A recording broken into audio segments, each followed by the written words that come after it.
Welcome to the See What Sticks Variety podcast featuring your hosts, Jake Andrews, Joe D'Souza, and Jackson Playfair.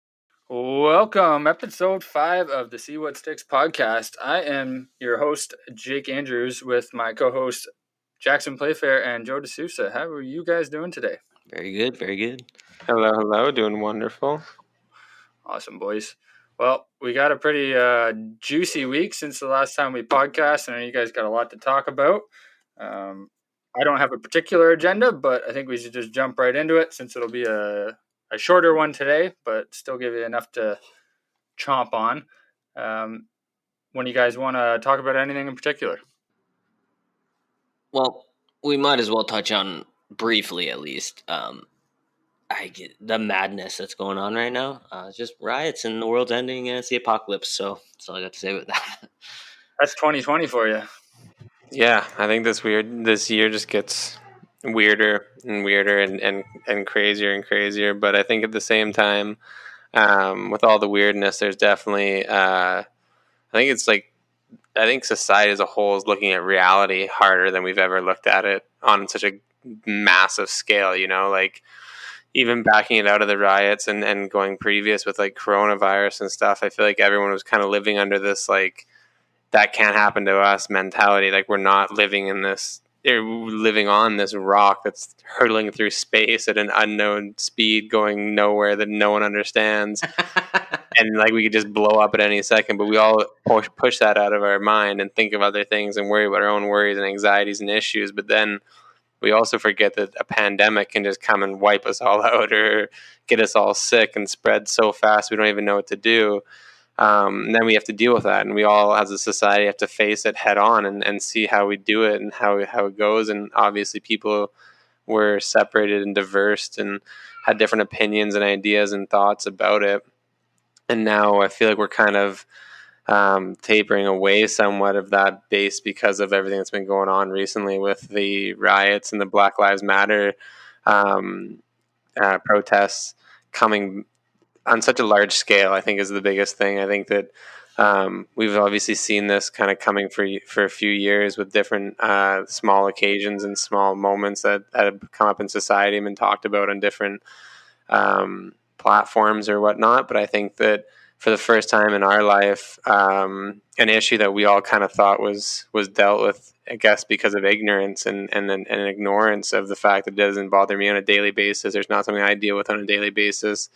It must not exist. And I think that now we're all beginning to see that this is a very live, very real issue that's been going on. It's never not been going on in our lives. And I think that definitely there's the horrible part of it that sparked the entire thing, that is just disgusting and horrible, and something that I don't think anybody's can look at and not just be disgusted by. But at the same time, we now have a movement and a protest of people where I think I read somewhere online that every state had a protest or had some sort of movement in over 20 countries. So I think we're definitely living in a very, very aware time, and something that we're, as a society and as a whole, people are kind of trying to understand what does it mean to live with all this stuff right in the middle of your face and right there. There's no turning a blind eye to any of it now. Yeah, it's very delicate. What a delicate time. Like it feels like things can, all of 2020 has felt like our whole future path is just could go in any direction. Like every single month I saw a meme that had every single month had something crazy. Like World War III was in January, Australia was on fire in February, murder hornets or the pandemic in March, murder hornets in April, May was something else, and then now we got what's going on in June with like the race wars and the protests. And it's a really heavy year. A lot of it's I find it kind of curious that like it's 2020 and that's like clear vision, right? It seems like I find that that's like an interesting little association that all this stuff is happening. And like you said, Jackson, like our awareness is seemingly increasing in a way that's like things are getting very visceral and very real, and we haven't seen stuff like this happen since I guess 1919, because 1919 had something similar, um, which is very fascinating as well. It was a YouTube video that I was watching, and it was describing how in 1919 there was another major protest that happened. You can fact check that for me, Jake, but it was 1919, and 1918 was the Spanish flu. So we're it's going like a weird history repeats itself. Yeah, it's wild. I was talking to the boys here before, just for the audience. Like, I think our knowledge of this, like, we have opinions on it, but I think our knowledge of the movement and what they're trying to get out of it, and kind of the knowledge of our own ignorance, is limited, I would say. And I think it's very important that we tread very carefully when we discuss it, um, because it is people's lives, and to us, it's like something foreign to us. Um, I've seen a lot of offensive behavior uh, on the side of the fence of people who don't live this every day, and I do want to touch on kind of clarifying things for people that might not see their own ignorance. And like, the term race wars kind of irks me a little bit, just because, like, it's not a race war. We're not fighting, whites against blacks or Asians against, you know, uh, Europeans, or, whatever. It's African Americans in the American establishment have historically been oppressed in many different ways, and have tried to draw attention to it for a long time, but we have our head in the sand, and they're the ones dying in the streets from police brutality. And I want to draw the line and say that this has nothing to do with inner city crime. This has nothing to do with black on black crime. It's police brutality and systemic injustice to an entire race of people based upon the color of their skin. Um, I think that one of the most offensive things I've seen, and I didn't always see the problem with this term, "all lives matter," but I've recently, just from my own research and from talking to other people, and kind of my own realization, realized exactly why that term is so offensive to the movement. And it's because, yes, all lives matter, but all lives are not in jeopardy right now. It's an increasingly alarming number of Black lives being lost to things like police brutality, and they're the ones that live in, like, widespread poverty in numerous different locations all across the nation, and I guess the world. And I think it's important that we understand that this is happening to them. We don't try and minimize it by saying everyone matters. Yes, of course everyone matters, but Black lives have to matter to the establishment before all lives can. Yeah, absolutely, and I think that that argument or that statement that people make is kind of an epitome of the ignorance that goes behind all of this. And there's a couple good things that I think I've seen, and just to go off again of what Jake said. Listen, we're not. I'm not going to pretend to be like I know an answer or I have any sort of experience. I know nothing when it comes to this. When there's lived experience or um, full education of the whole history of this. I think that ultimately my biggest thing, and like you kind of touched on, is I don't want to put anything out there, or I don't want to go down the wrong roads or the wrong paths. I look the wrong way, or take anything um, to be misstrued, or like anything I'm saying is not just from an honest place of just I don't understand. I can never understand, but I'm also here to listen, and I'm here to be open, and I want to help be a part of the solution, no matter what that means, however that comes. But just a few like good things that I've seen especially when it comes to um, the conversation around all lives matter, and then the true ignorance behind that is like. Um, if it, I seen that thing on Facebook, and it was essentially someone writing, listen, like another way of thinking about this, why it's so ignorant is, for example, you're a group of people are out for dinner, and there's 6 people, and the food comes, and everyone's food gets delivered to them except for one person, and it's Bob, and Bob is sitting at the table, and everyone else starts to eat their food, and Bob looks around, and he goes, hey, Bob doesn't have any food, like Bob needs some food, and everyone looks at Bob and goes, yeah, well, everyone needs food, and they continue to eat their food. Well, it doesn't fix the problem that Bob doesn't have his food. And it's a statement that, yes, everyone does need food, but Bob doesn't have his food. And that's the issue that people need to understand, is that no one's not saying that everybody matters and everyone should feel felt, but we've always had that. Like, that's always been a given, that's never had to be fought for or protested against or raised to such an awareness of the social consciousness that so the ignorance in just that comment alone of saying all lives matter it's essentially putting up the blinders to the whole systemic problem that, like you touched on, is there, and it's very real. And it's the same thing with different issues. If we don't look at them, if we don't understand them, if we don't, it's not about not being racist or supporting people.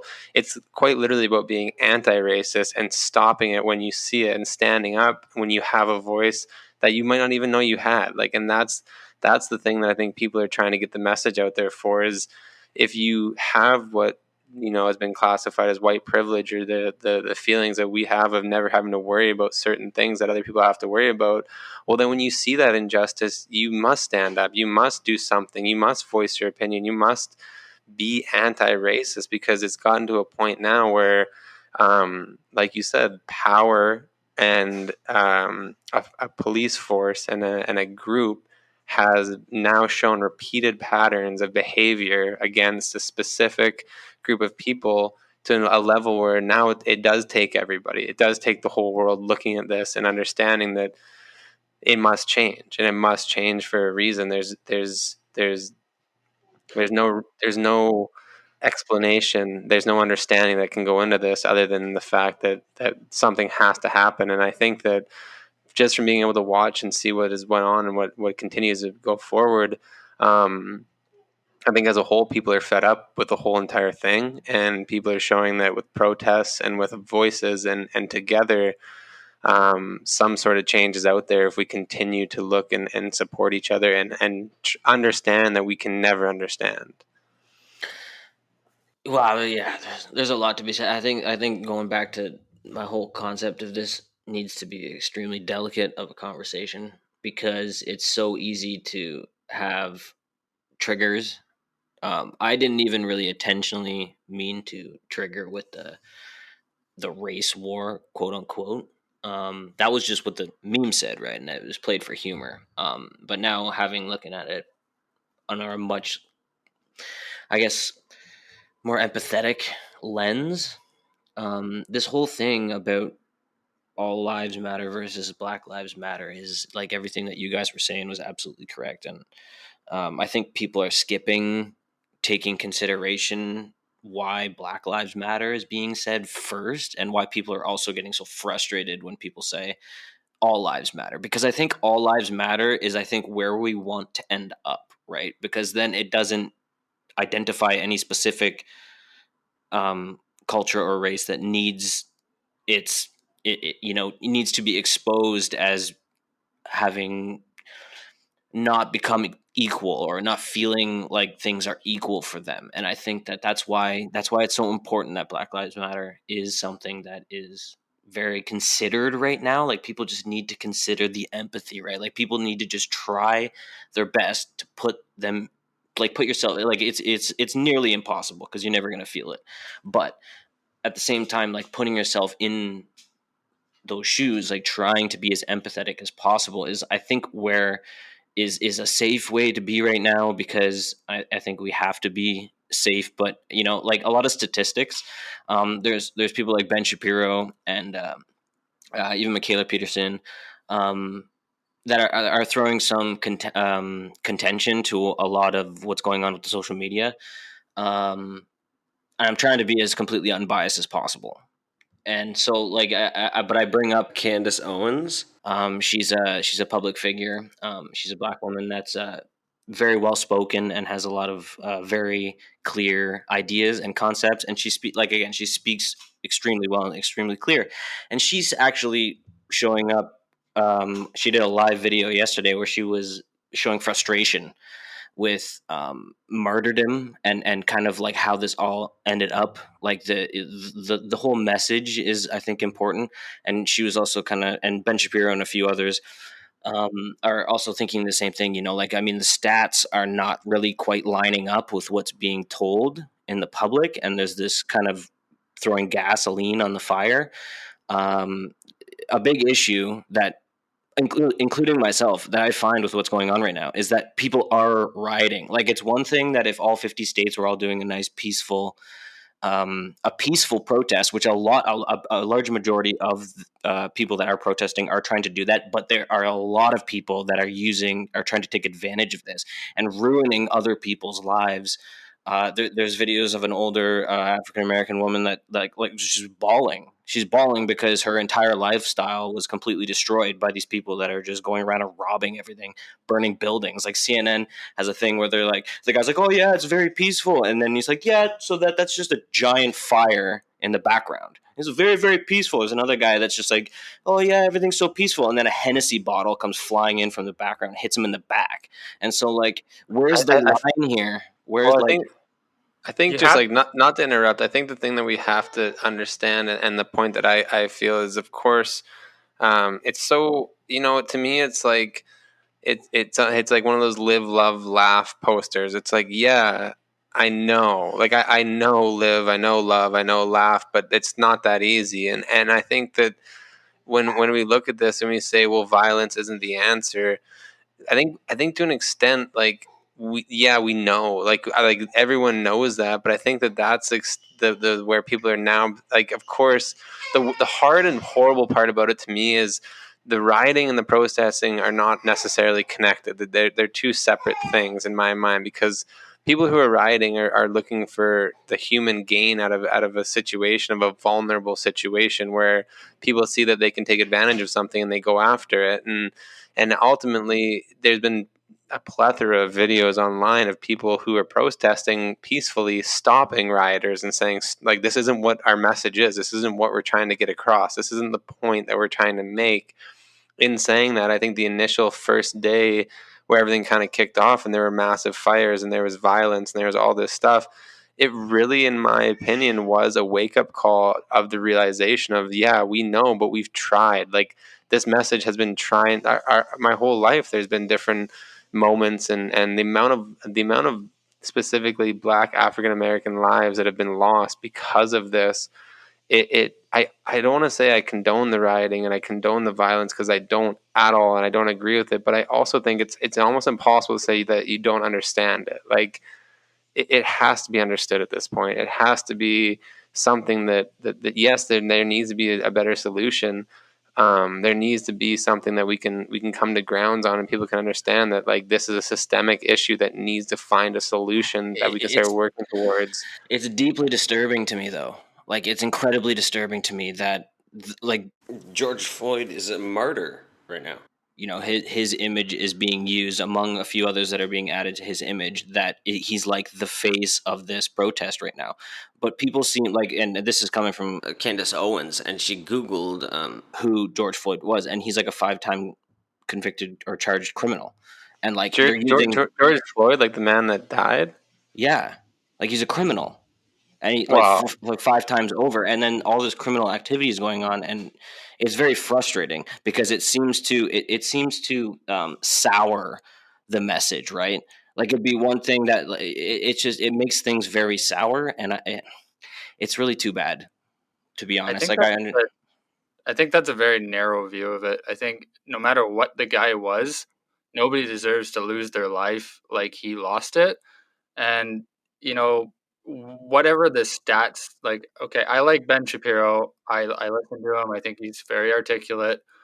Same as Jordan Peterson. They're not right on 100% of the things. And I think if you're looking at the stats of, you know, police brutality kills people of different races, I don't know what the stats he's looking at are. Yeah, that might be true, but there still is the widespread problem of white people on average. I'd say 90% of us can walk to school without being stopped by the police and questioned, or drive to work without getting stopped under an overpass and fearing for their lives. Like, there's deep rooted problems in our society that lead to people feeling unsafe. They're not guaranteed the rights, freedoms, and opportunities that the people with white privilege have. And, like, yeah, have people, bring up the idea of white privilege to me. And it was kind of offensive in the sense of the way that they threw it in my face. Like I never worked for anything hard in my life.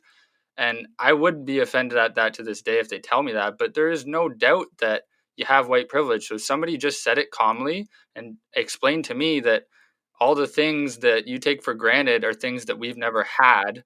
And you have to understand on a certain level that that is not right for a certain race of people to have so much more freedom to just live their lives than another group of people. Well, I think it goes deep, man. It goes real deep. And if you guys are willing to go down the road that I'm presenting, then it goes really deep.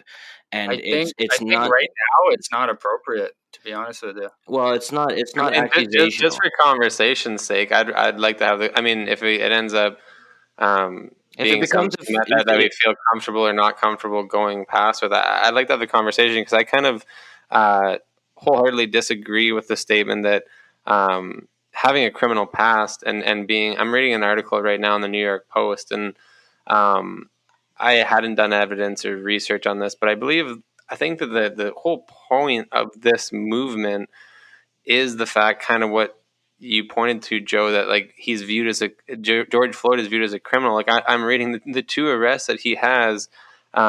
He was arrested for assault and robbery, which I mean, I think both of those things. It's so hard when you're not looking at the actual evidence in the case and all these things to understand. But I can also never understand the need to go down a path like that these people are put down before they have any choices or any options or any decisions.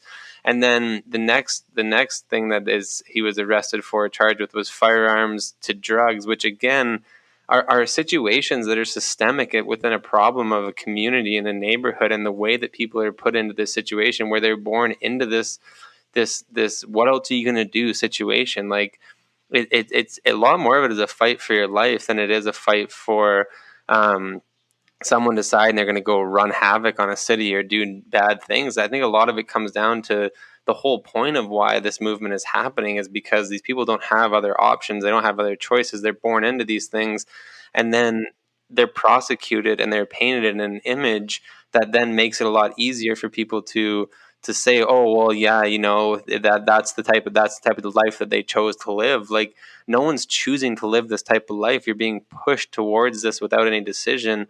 Plus, I mean, like the thing where I see that says violent criminal history is the Minneapolis Police Union talking about it, where of course the police union is going to come out and try and defend the police officers. But I'll tell you right now, I don't think there's anything in this world that I mean, very, very, very few things. Like nobody deserves to go through what that man went through. And if you watch the 8 or 9 minute video, it is without a doubt the hardest thing I've ever. I it's awful. openly, I'll admit, I was unable to finish the entire video because it is the worst thing I've ever seen in my life. And that for I don't care what your criminal history is, what your past is, what your whatever. The fact that that was the result of something as minor or as small as allegedly passing a $20 counterfeit bill. Like, man, if I went to the bank and they gave me $5,000 in counterfeit 20s, or I somehow acquired that money, like I wouldn't know the difference. Unless I sat down and went through the process. And this is why I think ultimately I understand people like Ben Shapiro and other people looking at it and trying to not even play devil's advocate, but be like, let's look at the whole story. But I think that again, that is some of the ignorance that goes into the fact of why we are where we are. Is like, Yeah. Well, just to speak on that really quickly, and then I'll pass it to you, I Jake. Well, I got so much shit to say. I'm gonna yeah, lose my mind. I know. Okay, so I just wanted to make clear to the point that, like, including myself and Ben Shapiro and a few others, like everybody's agreeing that what had happened, everybody agrees that that was wrong. The circumstance of what had happened is wrong, and that. I think that needs to be just stated clearly that nobody's agreeing that that was a good thing that happened to George Floyd. Like that was like all things his past considered. It's important to note that the action of what those cops did, and especially like he's on like 9 minutes and he can hear him complaining and whining, and yeah, maybe they had all these, ideas of what this man might be capable of doing or whatever, but still, it's just way too long. It's murder. it's sickening. It's murder. Yeah, and so everybody, So- I think everybody agrees, including the people that I had mentioned, that what had happened was wrong.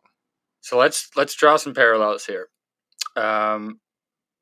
There's been a couple school shootings where a white person has come in with a assault rifle and murdered 30 plus people, and he gets escorted out calmly in cuffs without a fucking scratch on him. But there's people that $20 counterfeit bill and you lose your fucking life. Like, there's a big difference between the two of those. And Yeah, if there's protests going on. Here's the fucking discrimination in society. You have the Black Lives Matter protests where they're bringing out the military. They're pepper spraying people. They're shooting rubber bullets into people's face for being on their porch. it's because But they're you rioting, though. They're No, putting listen. buildings on fire. It's because of the assumption that it's the assumption of guilt, and it's the assumption that something is going to turn worse than it is. Like, to me, that's and sorry, Jake, I don't mean to cut you off. I'll pass it back and I'll finish my thought later. Yeah, so you can't be shooting people with rubber bullets and calling the military on people, but there's people that were protesting the lockdown from COVID, and there's white people on fucking parliament steps of fucking capital cities with assault rifles, not even being bothered. They're actually being praised by the president. What kind of precedent does that set? And that leads me to another point. You have the president of the free world openly supporting white people standing on the fucking steps of parliament with assault rifles to be able to speak to their cause, and freedom of speech and freedom of expression and the right to peacefully assemble. Well, fuck, you're calling the police and the military on fucking people that are 90% of them are peacefully protesting, and there's bad apples in every protest that just want to ruin it, and the media obviously captures the bad just as much as they could, even if they're not even on level terms at all. Yeah, there's just so much violence, though. That whole idea that the military just showed up just didn't come out of thin air. Like, there's countless videos of people with buildings on fire. He announces that, and But the then- former defense secretary. And where's the violence? I get it, man. I know, your livelihood is something that people will fight for, and people will defend with all their ability and all their strength. But man, at the same time, I'm not condoning it, and I'm not saying it's the right solution, because I think we're all at a time where we can openly say no one knows what the fuck the right solution is or what the right answer is. But change needs to happen, and the way I look at it, man, we're at such a backwards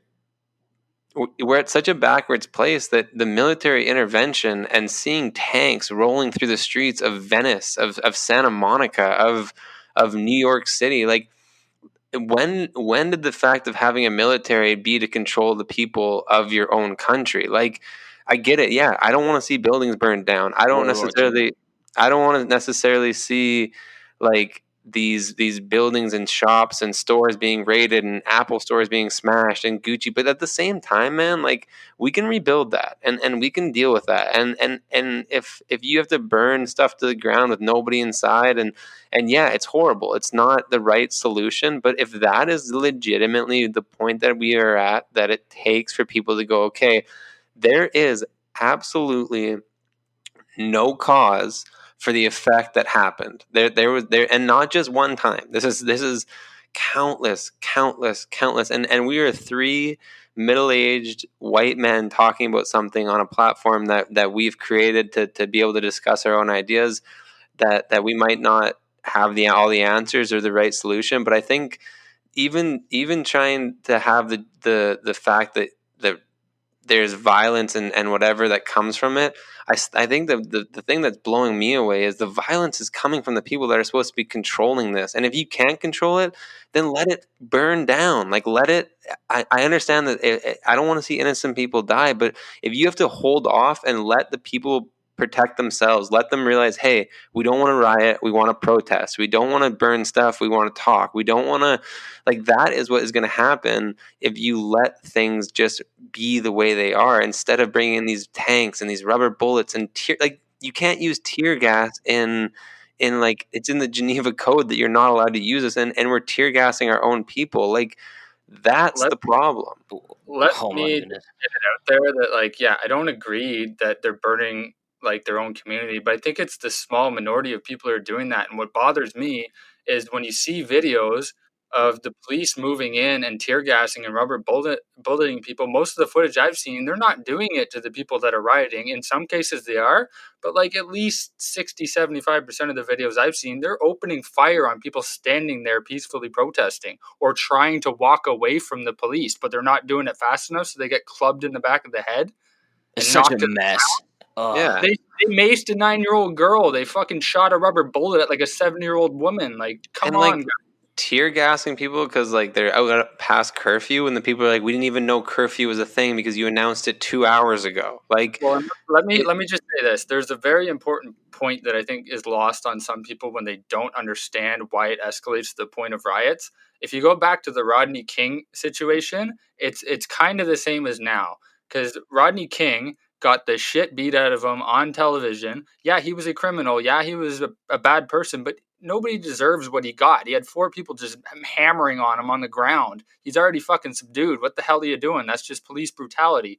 And there was 11 months between when that incident happened to when the officers involved in that were formally prosecuted, and they all got let go, no charges or anything, and then the riot started. And in this situation, the officer in question, there was like 4 or 5 days between the time that the guy died. There was silence, like the Minnesota Police Department was just going to try and fucking sweep it under the rug. And then they came out initially with like basically nothing was going to happen to the guy. And then the fucking riot started. And then they were like, oh, okay, we'll give him 3rd degree. And then the shit escalated even worse to the point where they're like, okay, 2nd degree, and we're going to charge the rest of them too. Like, so that lends credence to the fact that there's got to be It's like a the violence balancing act. It's a balancing act. get what you need, and it sucks, but like that's how reform happens in society. If they're not listening and the establishment won't pay attention, they'll pay attention to fucking cities burning and the Well, entire population out in the streets. yes, real quick, Jackson. Then I'll pass it on to you. I think there's something. One, there's something kind of spooky about it, in the sense that I imagine it's. I would be scared shitless if I was a cop right now. And there's something to be said there. And I think there's almost something kind of karmic, like a little karma going on right now. Like perhaps that might be something that's going on as well. Is that like all the cops now are scared, right? And there seems to be a reversal of role there. That it's an out there abstract thought, but just saying. Well, they should be afraid, and I don't think that that's right. So let me just say something real quick, and I'll throw it over to Jackson. Um, I I firmly believe that this is a good way of framing it. Not every white person is a racist. Not every black person is a criminal. Not every police officer likes to fucking pick on minorities and kill them. Like we can't paint an entire picture with broad strokes of the same color. Like Yeah, it generalization's bad. yeah, exactly. It's well, crazy. Like there's some bad cops. They deserve to be hoisted on a pedestal and eviscerated in public view. But there's also like issues with certain segments of every population, whether it's racist white people or criminals that are African American. But that's not the only criminals. That's not the only racists. They're not, Yeah, I yeah, have. Sorry, I have one more really tiny thing, and there's a gentleman from Harvard University, and he's an African American. He did a study on all the different crime areas in the United States, and he did find that there actually wasn't a big correlation, basically no correlation between attacking one race over another. Like when it came to cops versus like Latinos or whites or every other race, there was actually a pretty seamless like the ratio. There was no noticeable ratio difference. well, report. I think is a big thing. yeah, I got a whole bag of luggage to unpack here, but I'm going to start off by saying this quickly. I don't think that I am the perfect person to be saying this quote, because I think that it's, again, not right in my wheelhouse, but just as an outside observer, someone who's trying to understand, I just will say, to go back to like the violence of the riots, Martin Luther King Jr., this is a quote from him, and it says, "And I must say tonight that a riot is the language of the unheard. And what is it America has failed to hear? It has failed to hear that the promises of freedom and justice have not been met. And it has failed to hear that large segments of white society are more concerned about tranquility and the status quo than about justice and humanity. And I think ultimately, like, that quote, to me, it resonates from the time that it was spoken in the 60s to today, because it is not it's not about whether the cops should be afraid or should not be afraid. Like, it like you said, there's good cops and there's bad cops, there's good lawyers, there's bad lawyers, there's good professional athletes and there's bad professional athletes, and there's assholes that live inside society from top to bottom. And some of them are going to end up being police officers, and some of them are going to end up being whatever. Like, that is the human aspect of life. To me, the issue that comes with it is the fact that fear from police officers of what is going on right now, that fear, it's not justified, it's not correct, but you need to understand that that's the fear that a large percentage of African Americans living in the United States and Canada and all over the world have to deal with at a routine traffic stop. They have to deal with it going to the store late at night to get a juice, to get something to drink and some candy. Like, I have never in my life put my hood up walking down the street and been afraid that someone's going to walk up to me and pull a gun on me and ask me questions about who I am and where I'm going and what I'm doing, and have to fear for my life. And I think that ultimately it's a systemic issue that people are coming to the realization of. Yeah, I agree. I think that the police officers who did this, you should be treated like a murderer, because that's what this is. It's murder. And that's how do we deal with murders? If you caught a serial killer on tape going through his process of killing somebody, what would you do? You would deal with it the way that it's meant to be dealt with. And that hasn't happened for so long. And the response based off of outrage is exactly where this issue goes from being, okay, let's pick out the bad apples and deal with them, and then realizing that, hey, we gotta replant the whole orchard. That's not saying that there's not great cops. I lived with a detective in Spokane, Washington for 2.5 years.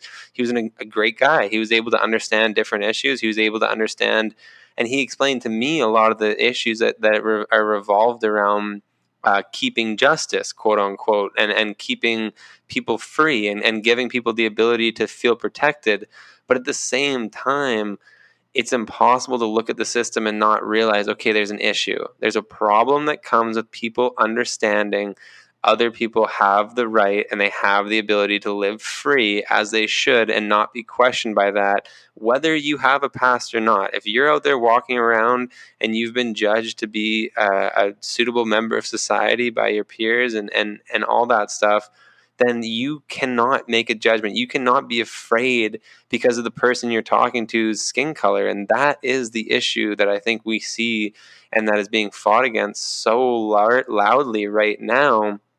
They're not asking for anything special. They're not asking to be able to do whatever they want and walk around. And people aren't asking for that. They're simply asking that when you approach me and you have a conversation you want to be had, don't be afraid.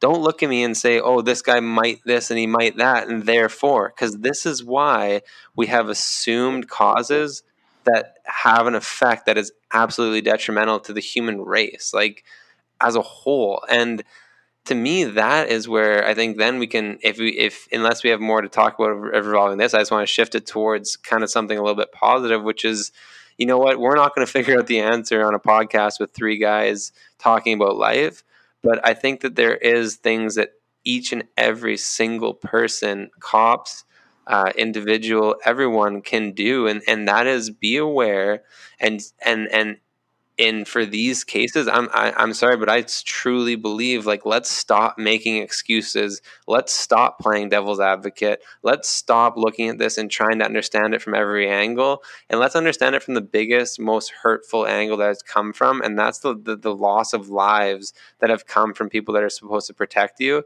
And those aren't white people. Those aren't, as a whole, it's not white people that are afraid of police. It's minorities living in situations of less fortune and inability to stand up for themselves and feel free in countries that should be completely free. And I mean, ultimately, it's a mess. But I think that we got to figure something out. we're all friends here. So like if I get heated, my voice gets hot, it's because I'm passionate about this, and I'm not. I think it's a good thing that we're trying to like bring different perspectives in here and discuss them, because then it's a chance to kind of like dig into like why that isn't a good point, or why that might not be all that it seems. And I think if you bring it back to like the fact that, okay, there's reported numbers where there's not any more police brutality against blacks than there is whites. Well, again, reported. Do you think a majority white police force is going to accurately report that type of shit? That's I fair. doubt it personally, in my opinion. But it's not about reported police crime against certain races. It's about harassment on a constant basis of an entire race of individuals just purely because of their skin color. It's not serious crime. It's like the basic interruption of going about your life. Like they just can't do it because this police force that is supposed to protect and serve the community is strangle holding an entire group of people from doing what the rest of us consider, status quo. It was very interesting. I got lots of juiciness to talk about too. I think that a lot of points that are being made too are for our quality of life in our Western culture, um, especially because like we're talking pretty utopian, and we're talking about like the ideals, and I think that's where we ought to end up being. But however, like my roommate was talking about. Going to other countries, like traveling overseas, there's so much criminal activity that you would be any one of us going down the street. I think Cambodia was one country that was mentioned that was like you go down the street and you are afraid that somebody's just going to come up and mug you, right? Like these are things that like we're looking at That's ideals of yeah, like these are places that yeah, right exactly and but so I think that that's something that also is worth kind of thinking about too is that like we're in the best cultures right now in all of society like the world to looking at it some. like objectively that we're doing pretty darn good. We're And doing pretty darn good on a whole, but the majority of people benefiting from that are, I hate to say it, white, yeah, because like, look at they don't live in Cambodia. Like they chose to live here in the land of the free, home of the fucking brave. Well, that's not their experience, and I'm sorry to say, but after like 100 years of fucking like we freed the slaves, how long ago? Good for them, but there was still widespread discrimination until at least the 1960s, and even yeah, then, it's like a slow crawl just to like get basic freedoms and rights and opportunities. Like and I there's still think that yeah, like I mean that's like I would like to now go even deeper and I think that that's because I'm trying to understand um like also the history as well, right? Like because there's some stats that say that in the black communities there's a lot of criminal activity, and that's kind of the reason that gives this sort of feedback loop of a lot of cops being scared and then overcompensating because they're but afraid and just well, yeah, just hear me out. So like I want to because well, I'm gonna we keep gotta going. have point for back and forth because there's so much talking and there's not enough like yeah. Yeah, Go I ahead. know. It's because I don't want to lose. I don't want to lose my train of thought here.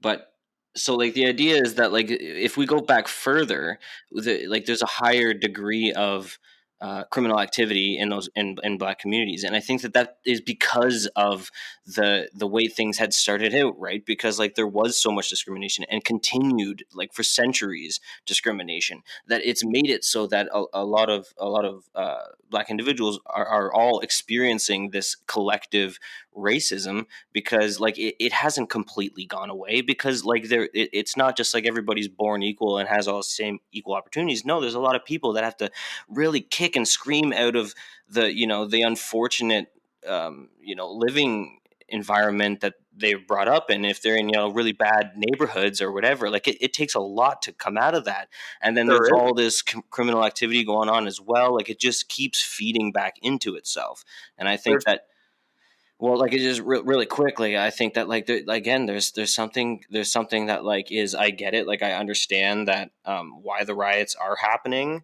but I also think it's a little counterproductive. well, yeah, and like I agree with you on that sense. I think there's a method to the madness, as bad as the madness is. But like, listen, these inner city communities where these crime-ridden neighborhoods that are largely African American perpetuate, yeah, that is the reality. And yeah, a lot of African Americans are killing each other in those communities, but that's a product of a broken fucking society where the funding for those neighborhoods, it's like it's an inner city community, so they get less funding from the government for things like schools or things like mental health or things like healthcare, and they get underpaid teachers. They get like so Yeah, the many gap keeps societal growing. disadvantages that like establishment set them up to fail from the beginning. And if that wasn't the case, I don't think that the stats would read that, oh, we had equal opportunity, we had a nice place to live, good access to healthcare, great education, and we're still fucking killing each other. And like, No, exactly. And I just think, just to go off that even a little bit deeper, like, not only are you like, man, if life's a race, we're all starting fucking at the 50-yard line, and they are at the, and whether we want to look at it or not and accept it or not, like, that's to me where I kind of throw those stats at the window, because um on the grand scheme of life and acceptance and all that stuff, and the whole, like, life's a game. I was born, fuck man, I was born with a lot more experience points, a lot more chance, a lot more extra lives. And even with that, I didn't have someone breathing down my neck being like, yeah, but as soon as you do break the law, I'm gonna fucking get you. And fucking, that, sorry, go ahead. I said it's fucking crazy. Like, imagine starting life with both hands tied behind your back. Like, we Yeah, live Man, in it's a real issue of disposition and a it real 100% is. and it and has then to, yeah. and then it's a microscope effect, man. Like, dude, did you, if we realistically think in our minds that there isn't fucking fraud and issues and corruption and criminal activity going down on Wall Street or on businesses, or people who are, like, we're crazy if you think that there aren't people who understand taxes and understand the system, who aren't flubbing it a little bit or working it a little bit or doing something in their advantage to make it their life easier or better or more profitable, then I'm just going to come out and say that I think that's crazy. I think that the more you see stuff come out from powerful people, the more you realize that powerful people are allowed to break the law because they're powerful. And to me, if you had a microscope on every single transaction that happened on the stock market, or every single tax refund that came in from a millionaire or billionaire or whatever, you would find a shit ton of criminal activity that, quote unquote, breaks the letter of the law, whether that's small, big, whatever. Yeah, it's But then almost like Cold War stuff, right? Like it's like hidden indirect exactly, but criminality. then Like, you look at it and you go, "Oh, well, I can easily look at the neighborhood that has broken windows, that has not as much funding, not as much schooling, not as much healthcare. I can, as a cop, I can just go sit on this street, and any guy I arrest or talk to or whatever, I can make a good assumption that he's carrying something that I know is illegal, whether that is drugs, whether that, and you know what? Like, we yeah. don't know, man. Like, we don't know what the situation is. The guy who's out there going to get crack for his mom, who's been addicted to it for 15 years, and if she doesn't have it, then she's going to be sick and she can't leave her bed, and it's a complete, like, issue that he needs to solve, and he goes out and acquires that to come home and take care of somebody he loves. Like, That's that, that's are you very, very breaking the interesting. law? Are you breaking the law? Absolutely. But it's so much easier for them to say, whoa, he had a gun on him. Well, yeah, because 2 weeks ago, the neighbor beside him got his whole entire house shot up because he was doing illegal things that then reacted. I would go get a gun too. Like, Straight up if my trauma, neighbor, man. exactly, if my neighbor was getting shot up and people were dying, like, I live in Burnaby, British Columbia, in a suburb in a nice area, but guess what? If people were getting shot down my street and there was issues with the police, yeah, you better sure as shit believe that I'd be carrying a gun, whether it was licensed or not, to protect myself, because that's human nature. But then when we decide to turn a blind eye to the fact that, of course, this person should be carrying a gun because of the situation they're in, but we turn a blind eye and say, no, no, no, it's illegal to have a gun, so therefore they should be arrested. well, No. Yeah, let's keep going deeper with this, because I think this extends to all criminal neighborhoods. Essentially, it's like, okay, why are people going out and getting that fix?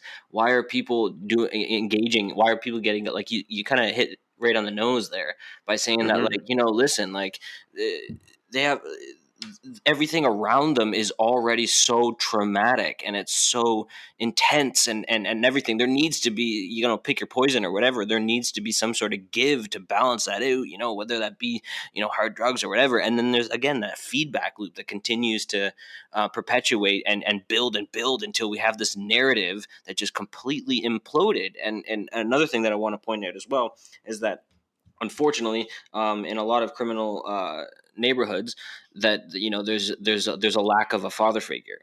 And if there's anything to be said about having a father and having a father as a part of growing children and how to raise a family, if there's anything to be said that's so important to have somebody in your life growing up that helps you, guides you, make the right moral choices and that sort of stuff. Unfortunately, for a lot of criminal neighborhoods, there's a lot of one night stands or what have you that end up with and a lot of like single mothers out there that are struggling, and again, everything's just working against them. And then that leads to why I think, like, I don't agree with what's going on, but kind of like the idea of trying to understand why it is happening. Like, again, yeah, it's spooky and it's weird, and it's strange and it's scary and it's frightening, but at the same time, like, this is kind of what it took in a weird way. And like, that's not a good thing to say, and I almost don't like saying that, but it seems like this is how the awakening or whatever happens about like what's going on truly. So people snap out of it and say, stop, like, you can't. You know why? Because we're going to burn everything down if you don't. It's a dog eat dog world that we live in, and honestly, I can't blame little Billy that grew up in the inner city. And when he was 8, he went to school and he got beat up by a group of kids that are all fucking drug dealing gang members. And he feels like the only way to protect himself is to either become part of a gang himself or get a gun, or he sees, Sean there with the nice sneakers and the cool bracelet, and he sees that he gets it from dealing drugs because that's the only opportunity that's been afforded to them, is to try and work the system in the way that it was the hand that they were dealt. I don't blame them for chasing the only dream that seems attainable. It's not to say that it is the best way to do it. There's people that have gotten through that and risen above it and become a famous athlete or a famous musician or whatever it is. You can, but the odds are so stacked against you from the start. And it brings me back to this video I saw of, there was like 50 people on a line. They ran this experiment. It was filled with people of all different ethnicities, and they asked them questions one after another. I think they asked them like 20 questions, and they got to move forward a step for every instance that they hadn't had to deal with that, or that they had to deal with that. I can't remember what it was, but like after all the 20 questions about, have you ever experienced this in your life, or have you never had this in your life, there were so many black people at the start of that fucking line, and then they started the race, and some people were like almost finished by the time the questions were done. So that just goes to show you like how stacked against them the cards are in society. And I think that it comes back to the fact that we're not getting the support we get or need from, or they're not getting the support they need from the top down. And Jackson touched on it. There's people doing like stock market trading that, like, if you're thinking about what really affects society on a large scale, like which crimes kind of set us back as an entire society and civilization, it's those ones where they rigged the stock market so bad that the stock market crashed, and then a bunch of people foreclosed on their mortgage and had to sell them to the bank, and then the banks got bailed out, and they fucking redistributed all the wealth amongst the rich people. Like, that's the real fucking crimes, and that's the shit that they deserve to go to jail. Like, in Iceland during the fucking stock market crash, they didn't bail out the banks, they didn't bail out the bankers, they prosecuted them for causing the crash, and they've never been better.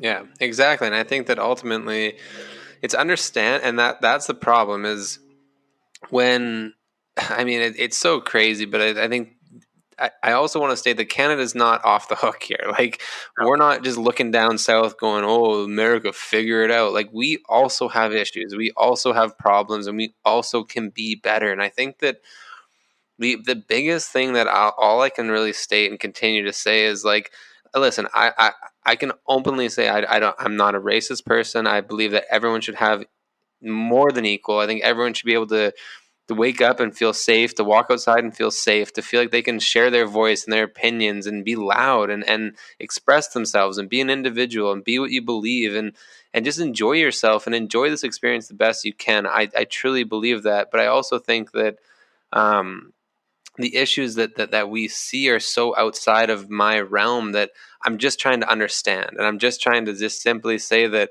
I don't understand a lot of it, but the stuff that I do understand, I'm okay saying we need to change this. And like, Not everybody knows the answers, and like we're so far removed from it. I've heard from some of my friends that are African American, and the best thing we can do is support them when they say there's a problem, not try to offer our own opinions or our insight on it or how we feel or what our feelings are. Listen to them, ask them how we can be better and how we can acknowledge the problem and what they need in terms of support.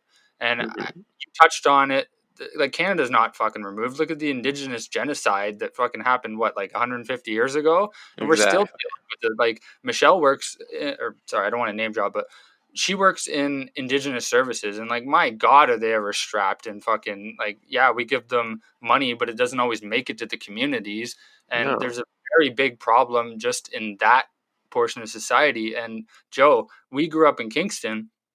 There was just a story on the news, which a couple of people I went to school with were involved, like a racist not white supremacist, but like a racist meme group was exposed on Facebook, and I couldn't fucking believe the shit that I Yeah, was seeing. dude, there's riots going on in Kingston, man. Like, Dad was mentioning that there's a bunch of businesses and pubs and stuff where there's Yeah, I same saw that same thing there going was down like there. stuff, but like there's a group of fucking white individuals, like 700 people strong. I guess the group Jesus started out Christ. group, like just to share like dark humor and stuff, which some of it was questionable to begin with. But I guess they shared 5 or 6 memes of like super racist stuff, and one of the black members of the group reported it, and then like a bunch of people shared that screenshot with all those memes and like who the admins of the group were, and they're all white kids from Kingston, Wow. and their lawyers got called, the police got called, CKWS got called. They ran a news story on it. One of them got fired. Like, the shit is alive and well, even in the communities we grew up in, and it shows like the problem's not isolated to America. So when people are ignorant and say, "Oh, it's their problem, not ours," no, it's a worldwide problem. Yeah, Exactly. and there's so many people that are again like that are like out of work too, like there's a lot of people that are just like not doing anything right now.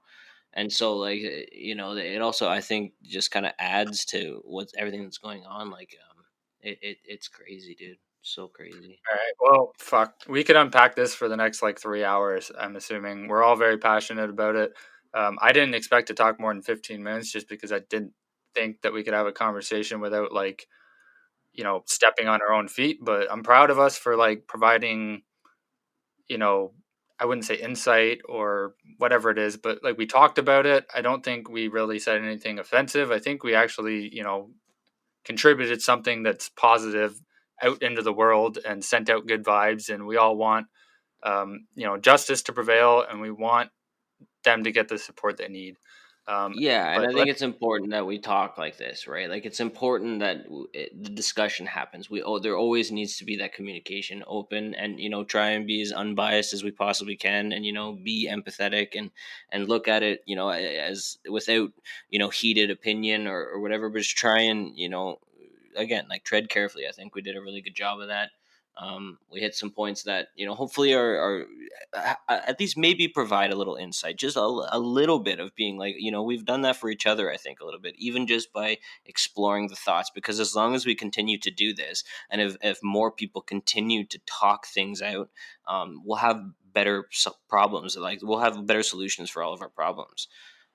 Yeah. Yeah. And just again, this last thing, just to touch on, I think it's good. We should move on and talk about some more fun things and get to the enjoyable conversations. But again, I think that the biggest thing that I can say, and what I really did, um, talking with you guys overcome for myself, is, you know what, have the conversations. Like, whether it's your friend, whether it's your family, whether it's your neighbor or someone you barely know, have the conversation. Yeah, it's very, very uncomfortable to make statements that you're unsure about. It's very uncomfortable to go to a place and say, yeah, what about this or what about that, or let's look at this or let's look at that.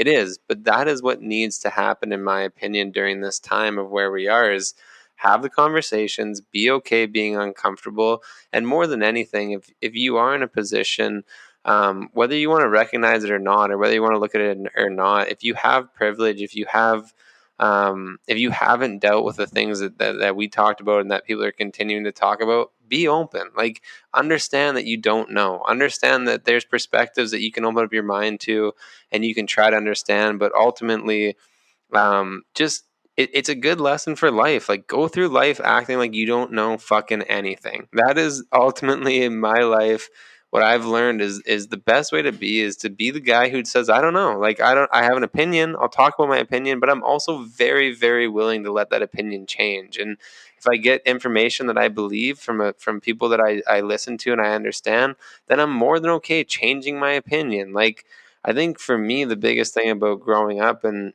continuing down this wild journey of life that I've learned is, um, the more perspectives I can try to understand, the better off I'll be, and the more comfortable I'll be talking to more people. And the perspectives that there's no way I'll be able to understand that you don't understand it. Be okay with that, and just know that closed-mindedness will ultimately be the thing that brings you sadness. It brings you unease. It brings you misunderstanding. It brings you a lot of things that will wrap you back to where you are if you're not feeling good, if you're down in a hole, if you're feeling bad about yourself or bad about the situation or bad about your job or whatever. Open your mind up. Just look around, try and read something you've never read. Try and look at something in a way you've never looked at it before. And ultimately, have the conversation with someone you've never conversed with about, and be willing to hear from their side and understand it. And, we've heard it a million times, but walk a mile in the shoe. Like, understand that you might not never understand, but try and open up and try and be willing to look at yourself and say, fuck, I don't know. I don't know what the answer is, and I'm okay with that because I'm going to try and learn. I'm going to try and just be better every single day. Yeah, I got something real quick, tasty for that. We got about 15 minutes for stuff, so keep that in mind. Yeah, I will. It's just a small minor thing. It's something very interesting. So, so I was watching a video. It's kind of Peterson. And it reminds me of this idea of how him and Carl Jung and a few other people were like, what's the cure for the suffering that you get with consciousness? Like, consciousness just comes with suffering, right? You just, because you're conscious, you're just aware of all the pains and death and all these different things. And so for Carl Jung and Peterson in the video, it was a podcast that I was watching with Russell Brand, and it was like it goes something like this, like, the cure for consciousness is more consciousness. It's not unconsciousness. It's not going back to, like, keeping a blind eye if things painful or things are uncomfortable. Like, don't look at it because it hurts. It's not that. It's actually more consciousness, which means to, like, stare it right in the face and face it. Whatever it's uncomfortable, like, stare that dragon right in the face and face that dragon, because that's how you end up coming to terms with how to deal with it, and it makes you grow as a person. And I think that that's what's kind of going on right now, is that, like, the world collectively is just getting more consciousness. And I think that's a good thing. It's uncomfortable, but it's kind of a macrocosm of what, each of us got to do in our everyday lives. So, I think awareness and discussion are two of the most important factors in, bringing an issue to the forefront of society. But I don't know how we're possibly going to transition into anything else after this, because it seems like somewhat wrong to do so. I was just going to say, the only answer for consciousness is more consciousness. So, Joe, are you saying that the only answer for cowbell is more cowbell? Shit, that's so good. Because I need some more cowbell in my life right now. I got a fever, and the only prescription is more cowbell. All right. Well, anyways, I think that ultimately that was a good conversation, guys, and I appreciate both of you for having it. But what are we doing? Are we going what's weird, or are we going trivia first? Well, we got about 10 minutes left to discuss something else. So I got a question, or a couple questions to ask you guys. I don't want any, like, 5-minute rambles. Let's just kick it quick. You tell me, what your answer is. So we talked about vacations and traveling a lot in our last one, and I still have a, like, taste in my mouth to kind of get your guys' perspectives on what's important. So one of the questions I had for you guys is actually pretty juicy. what country has the culture you most want to experience? Ooh, I'm gonna say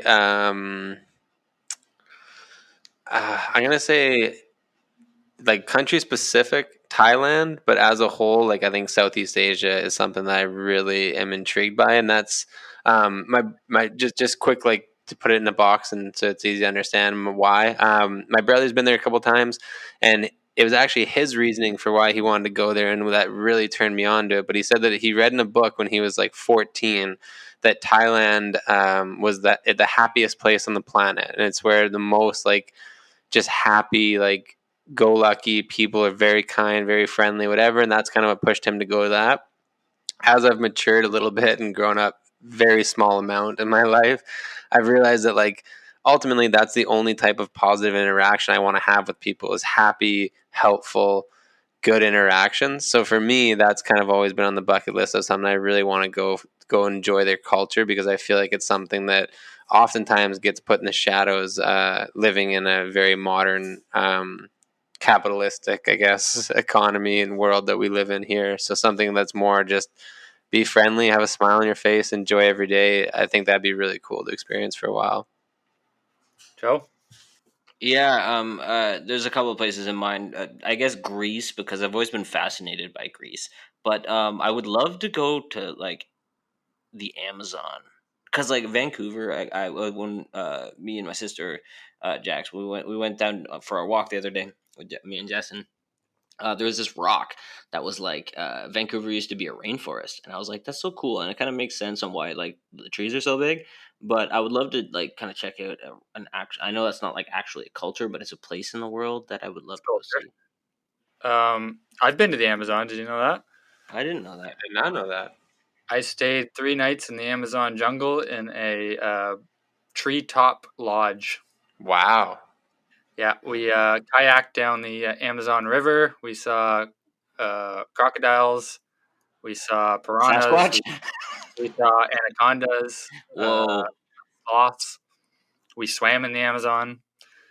I played soccer with Peruvian like uh, locals in a tournament. It was great. I'll expand more on that in another one. My culture that I want to most experience, I'm with Jackson on the Southeastern Asia. I love the South American feel, and they got a very close knit community, city per city. But one of the ones that really caught my eye as it would be like culture shock and totally different and just wild as all hell to experience would be like Japan. Just being in that like kind of Yeah. Square feel, but in like a total different language and all the lights, and they're just very exuberant, very excited people, and very eccentric, and that would be insane. Dude, Japan to me seems like the like Ready Player One country. You know what I mean? Like they're just like everything there looks so. I feel like I would go to Japan and like not leave one street. I'd just be I like, want to go on a Japanese game show. That would be hilarious. dude, and like the way they gamble and the way that like um just like different types of like either video games or like storylines that are more like, you know, Pokemon and like Dragon Ball Z and all that kind. I know I'm like super outdated probably on like the new anime, and that's I don't watch anime on a regular basis, so I can't comment on it. But those things, how they're so like intertwined with their real life, and like how it's like you can walk down the streets and see all that stuff, like it's just right there. To They me, have that a yeah. Go ahead. Sorry. no, I was gonna say to me that's like cool as shit. Like it brings stuff that it takes it out of that like, oh, it's a fake fantasy story. It makes it like, no, it's real. It's inside of our society. Like it's there. It exists. You know. This is an awesome dynamic of our podcast. Is me giving an answer to a prompt, and you guys just having all sorts of like emotion and experience, and just wanting to put forth input. They have a robot restaurant in Japan where robots That's so serve you. nuts. God, like you never find that shit here. Also, Yeah. Egypt, like Assassin's Creed That Origins, Ubisoft, shout out. But yo, just because it's ancient, like I would love to. Like it's pretty on my bucket dangerous, list. Dude, it's dangerous as fuck, man. The Gaza I still Strip go is though. like hella dangerous now. Really? Apparently, Yeah, there's like huge like maybe not civil war, but there's definitely like Egypt's it's got like some issues, I think, right? it's definitely like political turmoil, like terrorist groups like terrorizing tourists. You got to be very close. Like probably go with a group, probably stay with tour groups. But even then, your safety is definitely a question. But you can do things to like help you on that front. And I wouldn't suggest like turning it away just because of the sense of danger. It's not like Afghanistan or something, but Yeah. it's definitely an awesome culture that I would also love to experience. I got another question for you. We're probably got about 5 minutes left. What continent is your least desirable to visit?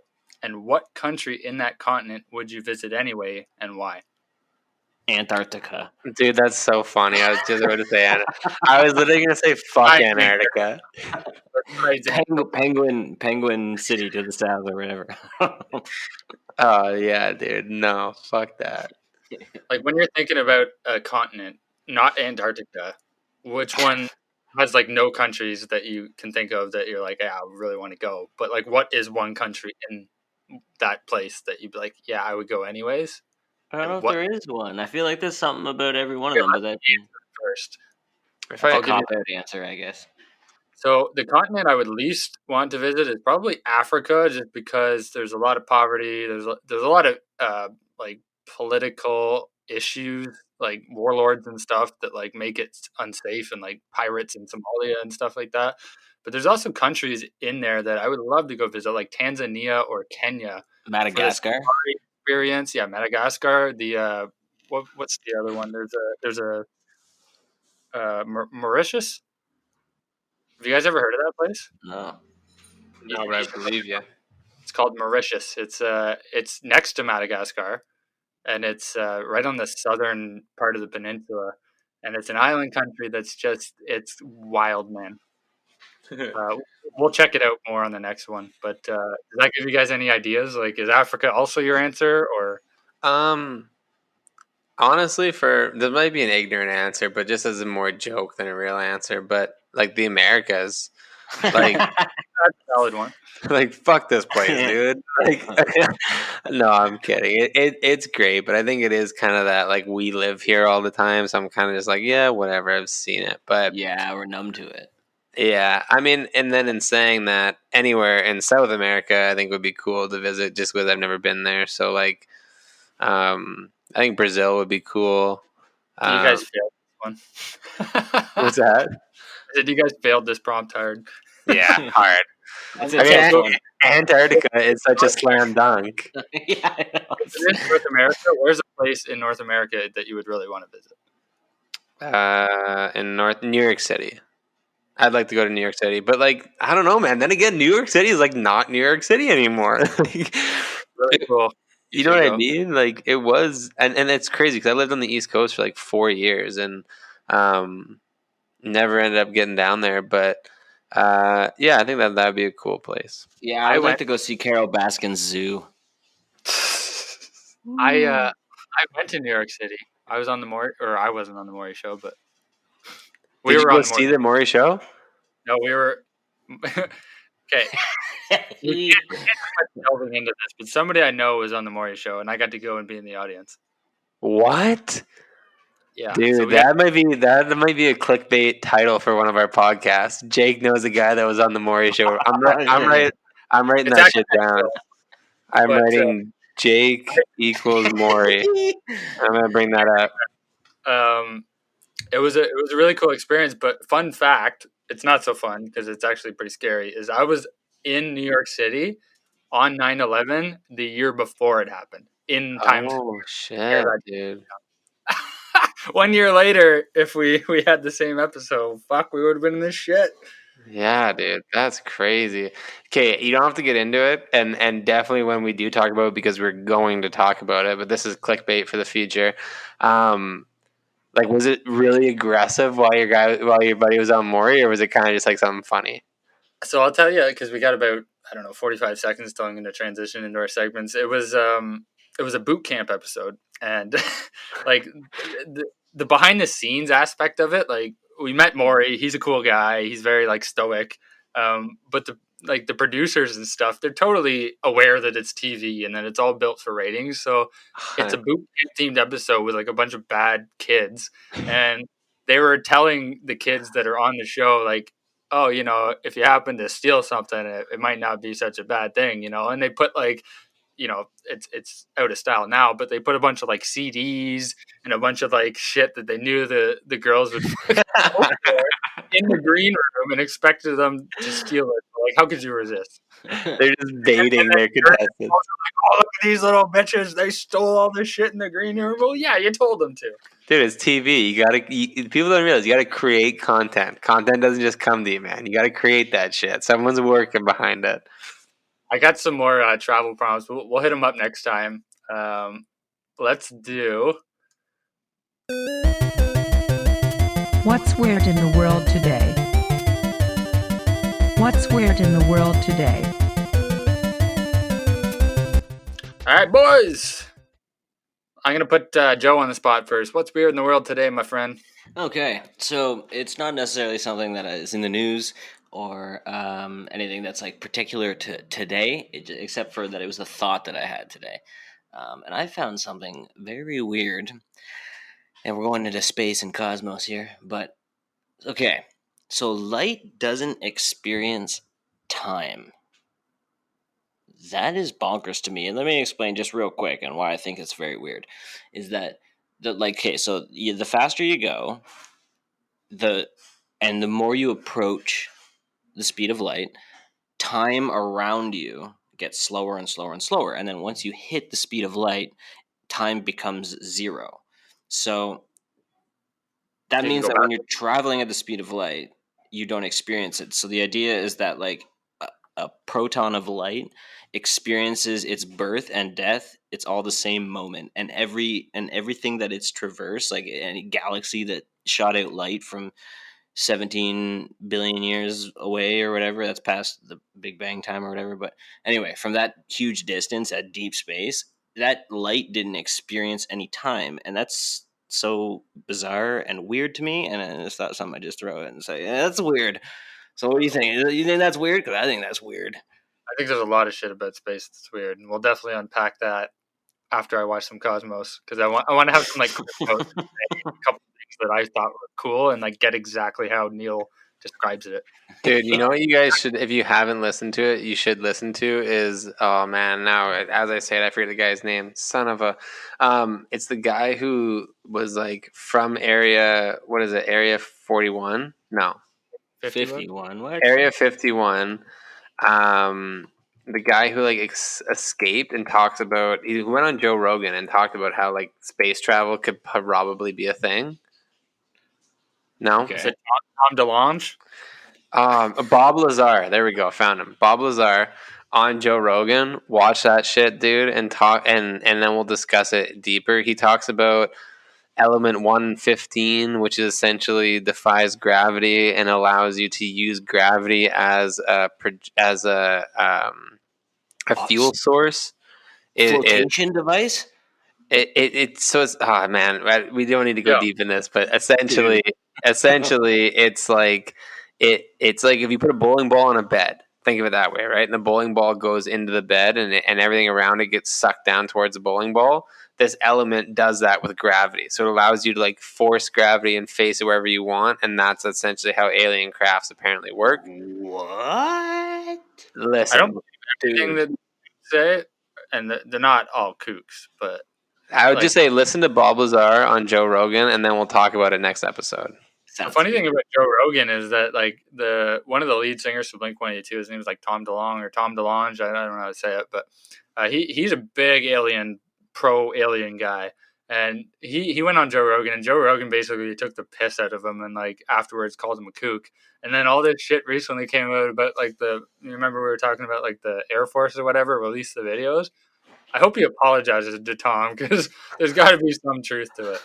Dude, Joe Rogan ain't apologizing to nobody. That guy just got motherfucking he's not always that way, but no, I totally agree with what you're saying. But dude, how about apparently he got 100 million from Spotify a year for his podcast? Damn. Get that money, Joe Rogan. Go get that bag, boy.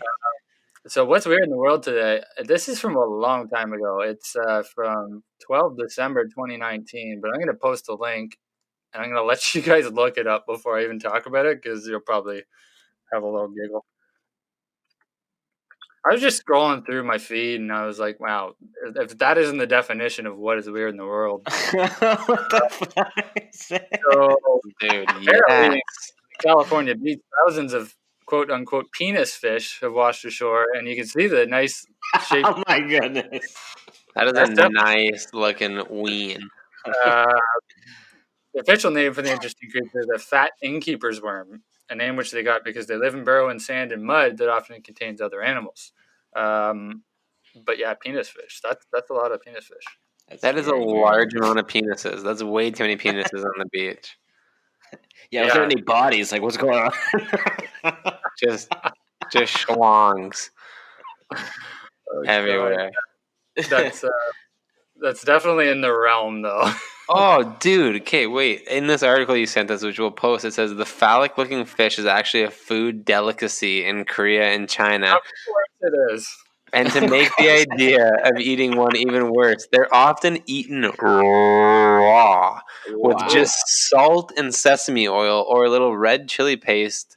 The icing on the cake is the delicacy is known as ho. You think it's You- chewy or? Dude, you gotta be a hoe to just be eating a bunch of penis fish. Oh Do shit. you think it tastes like dick? It for sure tastes like dick. I don't know what dick tastes like, but it for sure tastes like dick. We'll have to ask some experts on that If one. you've Yeah, eaten, yeah, we'll call some if people you've up. if you've eaten penis fish and you're bold enough to share your thought on it, please let us know how it was. Yeah, try it. Post in the comments. Let us know what you think. Exactly. All right, boys. It's time for lightning round. It's time for lightning round. All right, lightning round. Jackson, you're the man of the hour. So All right. Well, I'm going to get into a nice, juicy trivia here for the boys.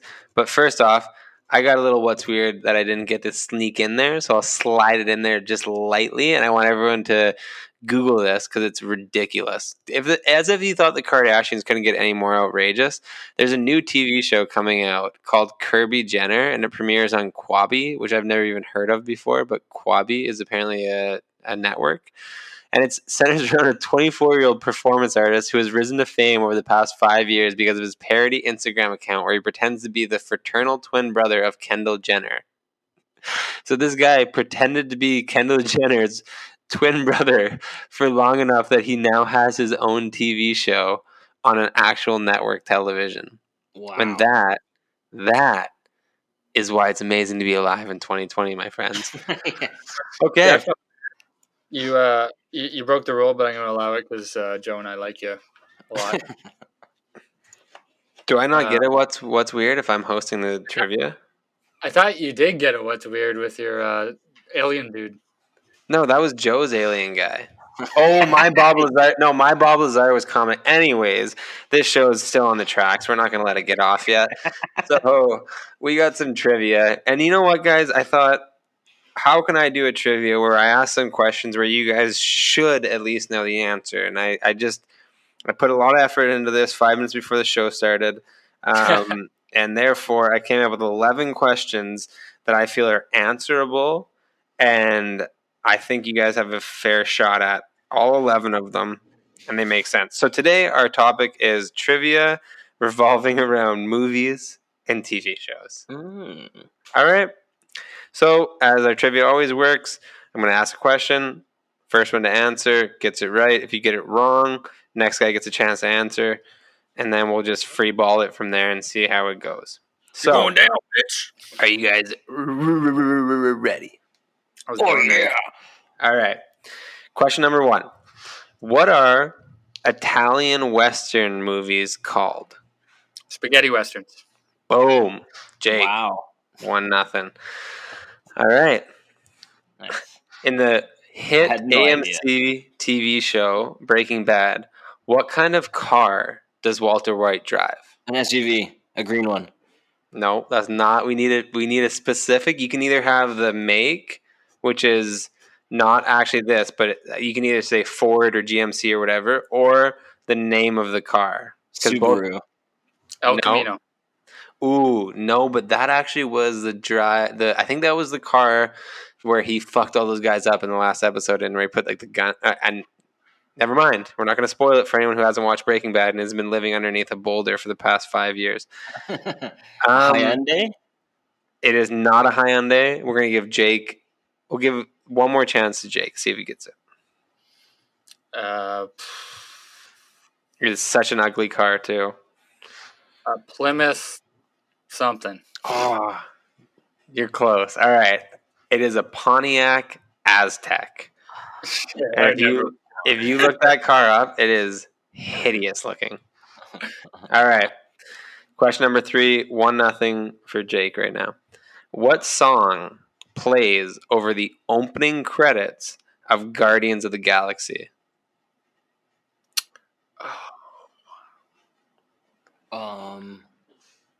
I'll give you 5 seconds and a hint. Something about AC/DC? Yeah, hint. Okay. Chris Pratt is walking through. It's like a rainy kind of like cave on a planet, and he puts on his headphones. Nothing? No. I can see him dancing, but I can't hear the song in my head. All right, let me see if I can play it over the speaker here. You guys keep thinking because it's such a good song. Just give me 1 second. I don't know if this is even going to work, but if this doesn't work, then we'll just cut this right out. But that won't work. Okay, 1 sec. We're still live here. Joe, post edit, cut this out. So I don't look like to the chat there, and we'll both look it up. And, it's on my phone. Here we go. Nothing. All right. It's called, but I love it. That is "Come and Get Your Love" by Redbone. Highly recommend. It's all right, guys. Honestly, I'm a little disappointed 3 questions in, but that's okay. We got 8 questions left. So, all right. Question number 4, 1-0 Jake still. What is the name of the main character from the movie American Psycho? The role is played by Christian Bale. Oh, it's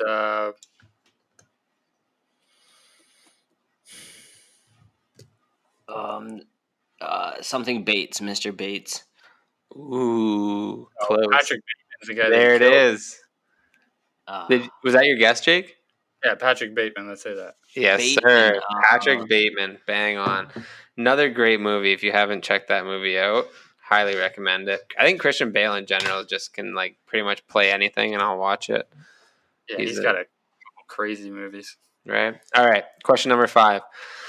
In Step Brothers, the scene where Will Ferrell is meeting his stepbrother, who tells the other one that they must be referred to as Nighthawk? John C. Reilly. Oh, Will Ferrell. And Joe coming in with the Will Ferrell is correct. And John C. Reilly is actually Dragon, in case you're wondering. All right. Great question. Number 6. One of my personal favorite series, which I don't think I will ever be able to convince my girlfriend to watch with me, but it's phenomenal. What is the order of The Lord of the Rings? 3 movies, start to finish. The Two Towers and The Return of the King. Boom. Joe sleeping. He was already talking. I didn't interrupt him. All right. We're gonna go to question number 7. What year? Actually, sorry, back it up. This famous actor blew up when these 3 movies were released in the same year. Jim Carrey. Oh shit, dude! Okay, that's not the question though. That's not the question. Although you are right. What year did Jim Carrey's The Mask, Dumb and Dumber, and Ace Ventura: Pet Detective premiere? 1994. Boom, Joseph. Boom. Are you looking this shit up? What no, dude. He was like my idol growing up. He was like, why I want to be an actor. I wouldn't have guessed 94 anyways. But holy shit, that was a long time ago. Dude, that's crazy, hey? And those are 3 unbelievable movies. Yes, Jim Carrey out of thin air. I don't know. It just happened. I love the guy. Wow. All right. We're at 3 for Jake, 2 for Joe. Question number 8. What is the highest grossing movie of all time, not accounting for inflation? Avengers Endgame. Boom. Jake coming through large. Avengers Endgame. I actually don't know how much it made. That would have been, if I was a really good trivia host, I would have been like, coming in the whopping something $billion. But I don't have that answer. So it is Avengers Endgame. Number 9. What Martin Scorsese movie holds the record for the most F-bombs in a feature film? Godfather Part 2. That's a good guess, but no. Oh my god. Gangs of New York. Ooh, another great movie, but not. Is that Martin Scorsese? I didn't even know that. No, that's not right though. Joe, The Irishman. that's a fucking long movie. That's a good guess, just based on how long that Yeah, movie I is. was hoping But but no. So Jake, last guess. I don't think that this is from Scorsese, but I'm just gonna say it because I can't think of anything else. Is Scarface? Ooh, I don't know if that is or not either. I actually don't know who directed Scarface, I think it's but like Nini. the movie that we were looking for is The Wolf of Wall Street. Oh wow! Oh, that's now it makes so much sense now that you say that. Right? what All a right. movie. What a flick. All right, this one is a little bit easier, so I'm going to actually change our game plan rules because I want to see a comeback here if it's available, which it is. There's 2 questions left. Joe's down by 2, so I'm going to let Joe answer this one first. If he Okay. doesn't have an answer for it, then Jake can take it. So, who played the Green Goblin in the 2002 box office smash movie Spider-Man? William Defoe. Boom. All right. Boom. It's not actually his name, but I'll give it to you. What's Is it his real not? name? Bill.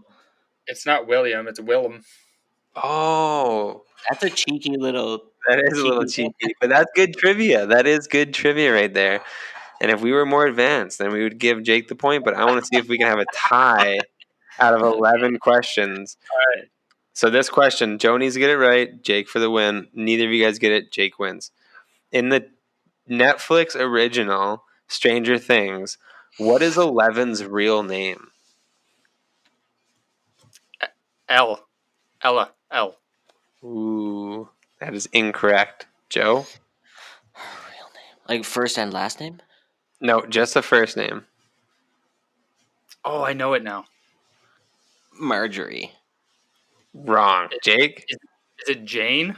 It is Jane. Oh, Boom. So, after well 11 questions, our winner, the one and only, Mr. tasty. Jake. Shit. 4 Yeah. correct, or 5 correct, sorry, and Joe had 3. Good job, boys. Yo, I appreciate the meta 11 question on question 11. You like that? That's nice. I Thanks. didn't even think of that. Thank you. Thank you. Okay. So on that note, that's not Time the for your right favorite music. segment, Epic Rants. Time for your favorite segment, Epic Rants. All right. So for the epic rants, I didn't have anything lined up, but I think I'm just gonna kind of do some self-deprecating advice and just kind of go on an epic rant about why it is important to control your own impulses and to push yourself in the right direction. So me and myself have been my own worst enemies throughout my own life. Um, the potential for greatness has always been there, and I think I'm back on the track to attaining some form of that. But I think I've spent so much of my life kind of sabotaging myself, whether it's my health or whether it's my mentality with God knows how many substances or lazy days where I don't do much more than play video games. I think I've realized in my newfound clarity that I've gotten in the past couple weeks to a month that I've gotten a lot more out of the last month of my life than I have out of the past couple years. And it just goes to show, if you work hard, you put a lot of effort in, you get results. There's nothing that can come from wallowing in your own misery woe is me, I should have done this. If you want something, go out and take it. That's my rant. Nice. Love it. Love it. So true. It's so very true. Well, boys, what an episode. Yeah.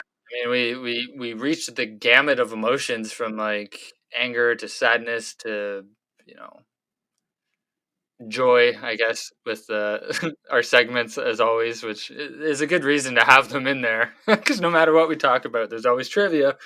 Yeah, there's always something light on this show. But on a real note, thank you guys. I think honestly, to be quite frank, I've been unsure of how to really like discuss this or go about it, or even, you know, I think everyone's been posting on social media or different things or whatever, and I've kind of not posted anything and just tried to sit back and consume as much as I could around this topic and the topics going on. And um, even at work today, we had a big group Zoom meeting, and a lot of people shared different opinions and views, and it was a very unique experience. But I think that this is kind of the first open dialogue conversation I've had about any sort of issue revolving around this stuff. So I hope that whoever listens to this, you enjoy it and you're able to at least try to understand that there's nothing wrong in conversations, and there's nothing wrong in asking questions that might have painful or uncomfortable answers, or topics that need to be discussed. But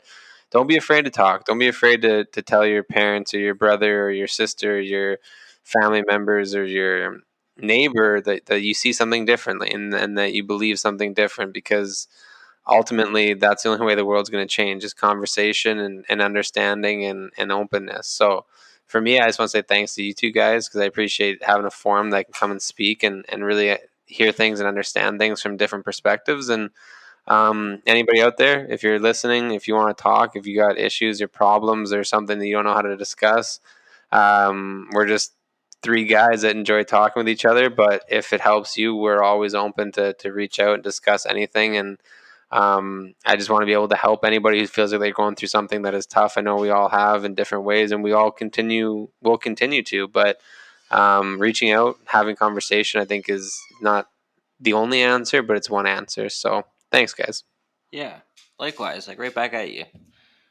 Yeah, ditto. I think before we wrap up, there is a couple fact checks. So, Joe, you were saying riots in 1919. It's called the Red Summer, is the period which covers the late winter, spring, summer, and early autumn of 1919, because it was marked by hundreds of deaths and many casualties across the United States, which resulted from white supremacist terrorist attacks and riots that occurred in more than 36 cities and one rural county.